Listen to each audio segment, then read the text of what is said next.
મિત્રો મસ્ત મજાનો એક પ્રશ્ન જોઈએ કે 36 નો વર્ગ અને 37 ના વર્ગ વચ્ચે કેટલી સંખ્યાઓ આવશે, બરાબર? તો જ્યારે આવો પ્રશ્ન હોય ત્યારે આપણે કોઈ પણ જાતની ગણતરી કરવાની જરૂર નથી.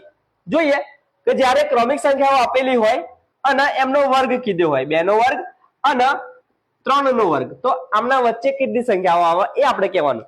તો 2 નો વર્ગ 4 અને 3 નો વર્ગ 9, બરાબર? તો વચ્ચે 5, 6, 7 અને 8, બરાબર? કેટલી સંખ્યા આવી?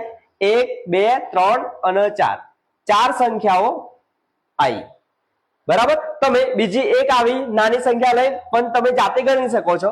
ભાઈ 4 સંખ્યાઓ આવી, પણ જ્યારે અહીંયા આટલી મોટી સંખ્યા હોય, ભાઈ 36 છે એનો વર્ગ કરવાનો, 37 છે એનો વર્ગ કરવાનો, તો આપણે વર્ગ કરીને પછી ગણવા ના બેસાય, બરાબર? તો તમારે અહીંયા સિમ્પલી એક વસ્તુ યાદ રાખવાની કે જે પહેલી સંખ્યા હોય, બરાબર, જે નાની સંખ્યા હોય, બરાબર, એના ડબલ કરી દેવાના. તો અહીંયા 2 હતા તો 2 ના ડબલ થઈ ગયા, 2 ગુણ્યા 2 4, ભાઈ વચ્ચે 4 સંખ્યાઓ આવી, બરાબર? જે નાની સંખ્યા હોય એના ડબલ કરી દો.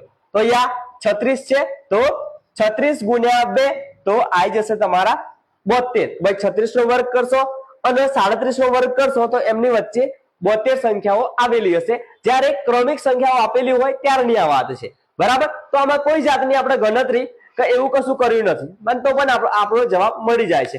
તો અમુક વખતે પરીક્ષામાં આવા તમને બેઝિક કોન્સેપ્ટ વાળા પ્રશ્નો આરામથી પૂછી રહેશે અને આપણને આવડતા પણ નથી, બરાબર?